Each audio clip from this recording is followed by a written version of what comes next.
expensive dresses, and then more dresses. For the first time, I wore gold.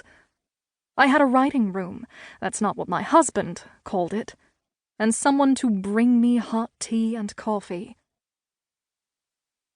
It's not only that my husband believed women couldn't write, it's that he didn't believe I could. My coming up in the world was in marrying him and in my new clothes and jewelry. It's true, I did want everything he gave me, but I will die if I can't write, and then I will have wasted my life. I see myself then, a figure in the street, walking to the museum, to look out from my window and see myself like that, moving in and out of experience. But here is my own body, and my own chair. Here are my wrists. Sitting at my desk, I feel loving toward my wrists. I've made them do too much. The click-clack of shoes, and Antoinette appeared, the hallway dark behind her. "I was in the gallery with the armor," she said, "and I thought I heard something, but I always think that. It's awful in there. I usually hear things coming from the vents. I don't like when it's my turn to clean it.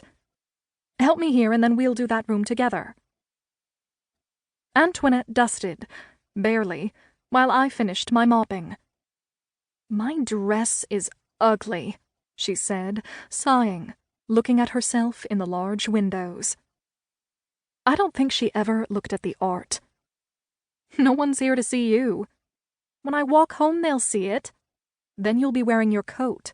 You'll be covered up." She started to dust again, then stopped. "We shouldn't have to wear ugly things." The truth was that sometimes, if it wasn't freezing, I didn't even wear my coat in winter. I was so ashamed of it. But I didn't say this to Antoinette. I didn't want to give her ideas, wrong ones. There were people who had no coat at all, who instead had to pile on shirts and sweaters. "I want a husband," she said again, out of nowhere. "You'll have one." "Yes, but he'll be poor and he'll wear an ugly suit." "You'll love him anyway." "No, I won't." "I don't care if I marry," I said. "I want to write." When we finished our cleaning, we went out into the evening, and it was a relief to be done with work and going wherever we chose. Antoinette didn't have the same freedoms I did. She lived with her family still, but she walked with me for a while.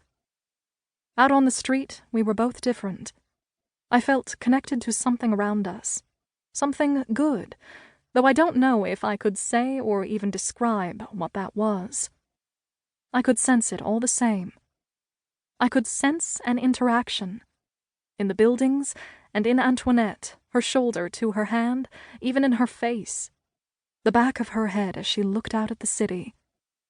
The front and back of my own head, too. At a corner, we stopped to watch a puppet show. There were young mothers with their children, and the puppets were colorful animals. More colorful than real animals would be. A bright mouse, a golden cat coming after it. "I like the mouse," I said, though I wasn't a child. "I wish my brother were here," Antoinette said. "He'd like it too." "How old is your brother?" 6. To be 6. I could hardly picture it now. I had tried to block out a good bit of my childhood. But this wasn't about me. It was about Antoinette's young brother. And I was always returning the subject to myself. At home, there were the doorways of the other apartments. My own doorway swept clean. A song was in my mind, one I had heard in a shop I had gone into. I didn't know why it was accompanying me. A young woman had begun to play it right when I walked in, a cheerful harpsichord. Or was it melancholy? Maybe it is unbelievable, but I liked where I lived. Another person might find it wanting. My rooms were small, with hardly any furniture, but what was there was nice enough.